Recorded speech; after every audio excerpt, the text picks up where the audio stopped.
जय हिंद दोस्तों। मैं हूं कांस्टेबल राहुल यादव। मैं उत्तर प्रदेश पुलिस में कांस्टेबल के पद पे हूं और मैं इस समय आईटीआई प्रशिक्षक भी हूं। जो 60,000 लड़के इस बार पुलिस में भर्ती हुए हैं उनको ट्रेनिंग भी दे रहा हूं मैं। आज मैं बताऊंगा कि किस तरह से यूपीएसआई के एग्ज़ाम की जो लिखित परीक्षा है उसको कैसे निकालें। दोस्तों 2021 में जब एसआई का एग्ज़ाम हुआ था तो मैंने उसमें दिया था पेपर और मेरा निकला था। मेरी दौड़ हुई, डीवीपीएसटी हुई। जैसा कि आप देख सकते हैं 7 मई 2022 को मेरी डीवीपीएसटी थी और 2 दिसंबर 2021 को मेरा रिटन का एग्ज़ाम था। तो मात्र 3 महीना पहले मैंने पढ़ना चालू किया था। मात्र 3 महीना पहले पढ़ना मैंने चालू किया था और 3 महीने में ऐसी स्ट्रेटजी बना के, इतनी अच्छी मेहनत करके ऐसी पढ़ाई किया मैंने कि 3 महीने के अंदर ही पेपर निकाल लिया। मैं आपको इसीलिए बता रहा हूँ कि मेरा एग्ज़ाम निकला था दरोगा का, क्योंकि नहीं तो आप कहेंगे कि अपने खुद कांस्टेबल हैं और हम लोग बता रहे हैं कि एसआई का एग्ज़ाम कैसे निकलते। चूँकि मैंने निकाला है एसआई का एग्ज़ाम, इसलिए मैं आपको बता रहा हूँ। और सिर्फ 3 महीने की तैयारी से ही मैंने निकाल दिया था एग्ज़ाम को और वो स्ट्रेटजी आपको बताने वाला हूँ। और जो भी मेरी बात को पूरी तरह से मान लेगा, यकीन मानिए आप इस बार यूपीएसआई के पेपर में अच्छा करने वाले हैं। इस बार अच्छा करेंगे। सबसे पहले जानना ज़रूरी है कि इसमें आएगा क्या, इसमें कौन कौन से सब्जेक्ट आते हैं। इसमें मैथ, हिंदी, रीजनिंग और लॉ, कॉन्स्टिट्यूशन और बुद्धिलब्धि परीक्षा जो होती है, जो कि आती है रीजनिंग में। बाकी इसमें संविधान, लॉ और जीएस जीके मिला के 40 क्वेश्चन थे। तो 40 क्वेश्चन चारों के होते हैं। 40 क्वेश्चन मैथ के होते हैं, 40 क्वेश्चन रीजनिंग के होते हैं, 40 क्वेश्चन हिंदी के होते हैं और 40 क्वेश्चन संविधान और जीके और लॉ से होते हैं। तो दोस्तों 100 नंबर के चारों क्वेश्चन के होते हैं। 100 नंबर की मैथ की, 100 नंबर रीजनिंग की, 100 नंबर हिंदी की और 100 नंबर लॉ और संविधान के होते हैं। तो दोस्तों सबसे पहले जानना ज़रूरी कि हम क्या कैसे पढ़ें जिससे हम अच्छा कर सकें। क्योंकि केवल हमें सीधी तरह केवल हमने फॉर्म डाल दिया और कह दिया, फॉर्म में देख लिया हमने कि मैथ पढ़ना है, हिंदी पढ़ना है, रीजनिंग पढ़ना है, जीएस जीके और संविधान लॉ पढ़ना है, तो हम उठा के सारी बुकें पढ़ने लगे। इस तरह पढ़ने से कभी भी सफलता नहीं मिलने वाली है। हमको स्मार्ट वर्क करना पड़ेगा। अगर कम समय में हमें निकालना है तो हमको बहुत ही स्मार्ट वर्क करना पड़ेगा। जैसा कि आज 11 सितंबर 2025 है और मुझे लग रहा है कि जल्द ही 2-3 महीने में एग्ज़ाम होने वाला है। तो चूँकि मैंने 3 महीने में एग्ज़ाम को निकाला था, मैं उसी तरह से आपको बताऊँगा कि अगर आपने मेरी बात पूरी तरह मान ली और मेरा पूरा वीडियो देखा आपने और मेरी बातों को पूरी तरह वो फॉलो किया, तो यकीन मानिए कि आप यूपीएसआई में बहुत अच्छा करने वाले हैं और आप निकालने वाले हैं एग्ज़ाम को। सबसे पहले देखेंगे हम सिलेबस, हमको पढ़ना क्या है, यूपीएसआई हमसे चाहता क्या है, यूपीएसआई हमसे किस प्रकार के पेपर लेना चाहता है। सबसे पहले जानेंगे इस चीज़ को।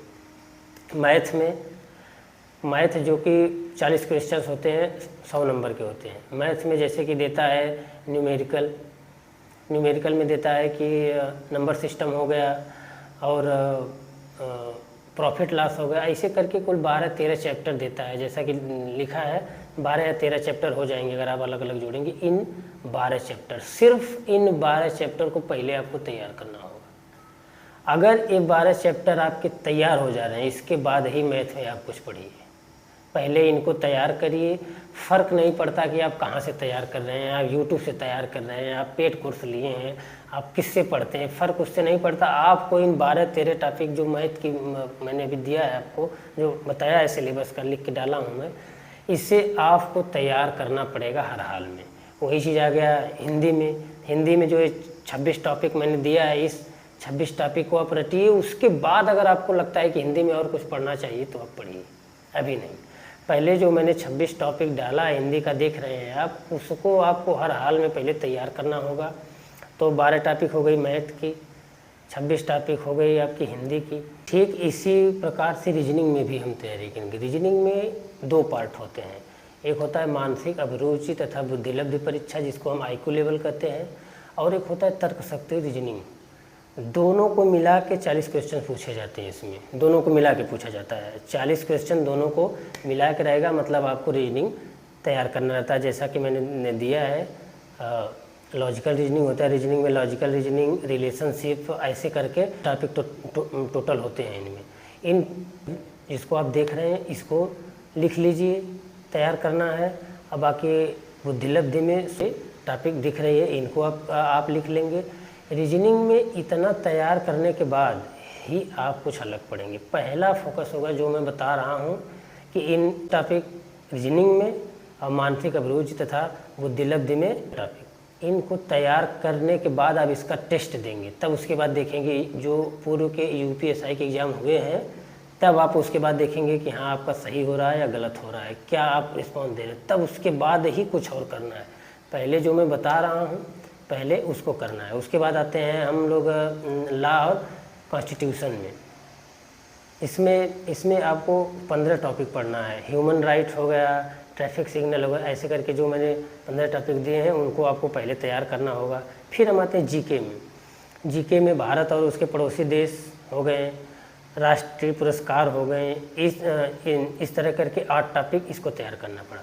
और दोस्तों अगर आपको टाइम मिले तो आप लूसेंट की बुक है उसको आप ज़रूर पढ़िएगा, क्योंकि आप अगर एसआई का एग्ज़ाम दे रहे हैं तो इतनी तो मैं उम्मीद आपसे कर ही सकता हूँ कि इतना जीएस तो आप पढ़े ही होंगे जो लूसेंट की बुक है।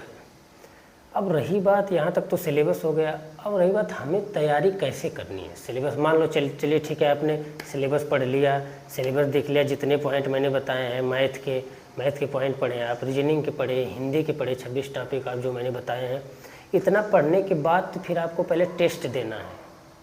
आपको टेस्ट दे के देखना है पूर्व में यूपीएसआई के पेपर में कि आप कहाँ हैं। और आप यकीन मानिए जब आप देंगे तो आपको लगेगा कि जो चीज़ें मैंने बताई हैं, आप केवल यूपीएसआई के लिए चीज़ें मैं बता रहा हूँ, दूसरा कोई टेस्ट मत समझिएगा, मैं केवल यूपीएसआई के लिए बता रहा हूँ।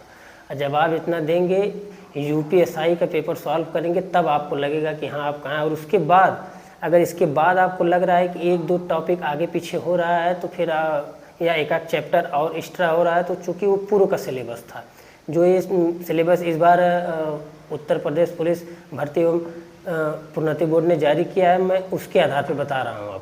आपको तैयार करना होगा इसको।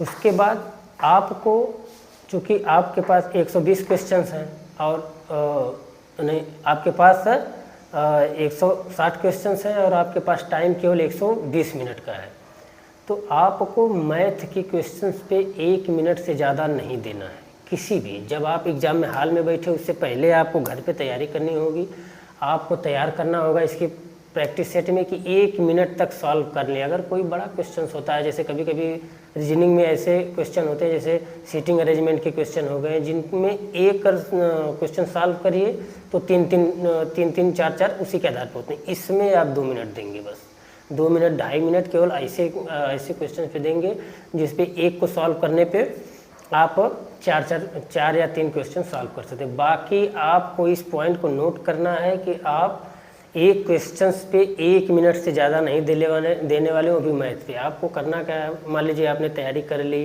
जिस हिसाब से मैंने बताया पढ़ाई कर ली, उसके बाद आप गए और आपने प्रैक्टिस भी किया, तो एग्ज़ाम सबसे ज़्यादा फोकस, सबसे ज़्यादा बड़ी चीज़ें होती है एग्ज़ाम हाल में जाने के बाद। बहुत से बच्चे हैं जो पहले बहुत अच्छा करते हैं, बहुत बेहतर करते हैं, लेकिन जब वो एग्ज़ाम हाल में बैठते हैं, उनके सामने पेपर आता है, तो जिससे वो थोड़ा सा भ्रमित हो जाते हैं। उनको लगा कि चलो ठीक है जीएस आ रहा है तो पहले वो जीएस ही करना चालू करता। हमें ऐसी गलती बिल्कुल नहीं करनी है, हम पहले मैथ से शुरुआत करेंगे। दोस्तों अगर आपने 3 टॉपिक मैथ, हिंदी और रीजनिंग, इन पे आपको बहुत अच्छी पकड़ बनानी होगी अगर आपको एसआई का एग्ज़ाम निकालना है तो। मैथ, हिंदी और रीजनिंग की बहुत अच्छी पकड़ बनानी होगी। जीएस जी के जो को दोस्तों कोई कितना भी पढ़ा हो, कितना भी तेज होता है, उसका जीएस जी के कहीं ना कहीं क्वेश्चन छूटते हैं। तो आपको फोकस करना है, ऐसा नहीं है जीके तैयार करना है, जीएस तैयार करना है।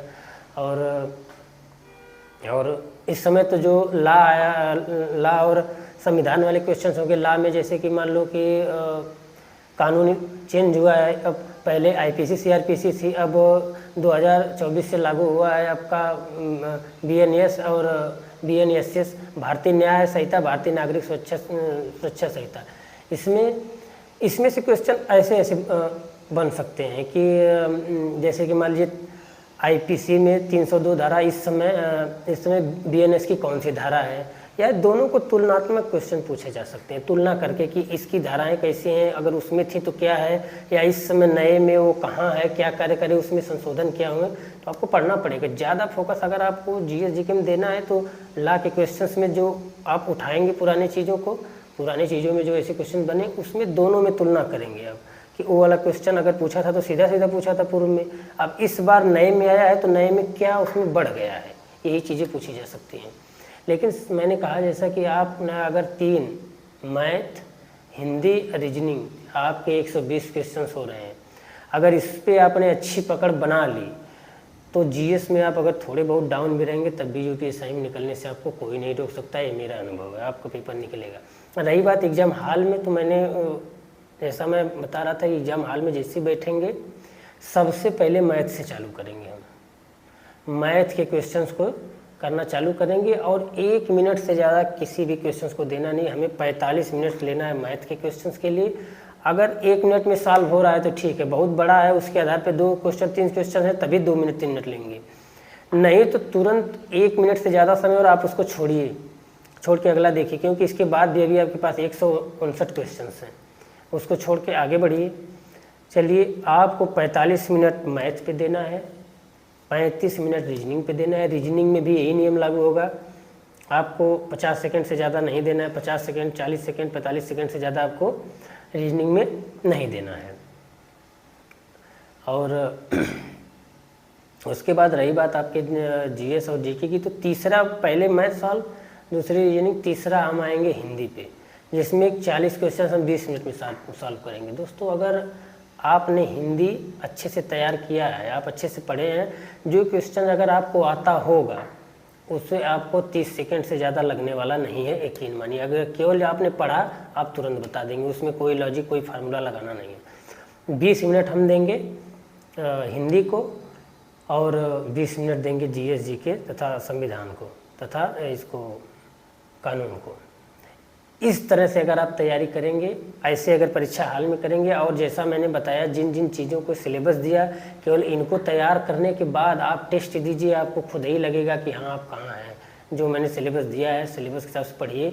और पढ़ना कैसे है, आप अगर जो लड़के देखो पढ़ने में बहुत अच्छे हैं, कुछ की तैयारी बहुत अच्छी है, उनके लिए नहीं कहूँगा। जिनकी तैयारी जैसे पहले थी छोड़ दिए हैं, या जो थोड़ा बहुत ज़्यादा अच्छे नहीं हैं, उनको कम से कम 4 घंटे पढ़ना होगा, कम से कम 3.5 घंटे या 4 घंटे मैथ पढ़ना होगा, 3 घंटे रीजनिंग पढ़नी होगी जो इस सिलेबस के आधार पे, और उसी सब कम से कम उनको 14 घंटे देने पड़ेंगे। उससे नीचे अगर आप दे रहे हैं तो फिर आपका सिलेक्शन नहीं होने वाला। 4 घंटे मैथ देना पड़ेगा, 3 घंटे रीजनिंग देनी पड़ेगी, और कम से कम 3 घंटे आपको इसमें भी देने पड़ेंगे, संविधान, लॉ एंड संविधान, लॉ और GK में।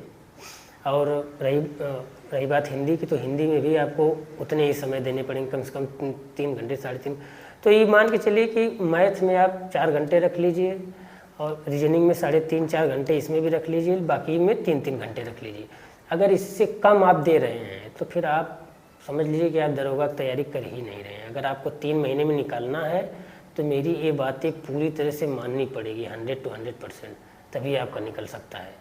अगर आपने मेरी पूरी बातें मान ली तो यकीन रखिए आपका दरोगा में निकल जाएगा। दोस्तों, अगर वीडियो अच्छा लगा हो, आपके लिए मेहनत कर रहा हूँ, तो सब्सक्राइब कर दीजिए, लाइक भी कर दीजिए और शेयर भी कर दीजिए, जिससे आपके भाई को मोटिवेशन मिलता रहे और मैं और भी वीडियो ऐसे ज्ञान वाले लाता रहूँगा। जय हिंद।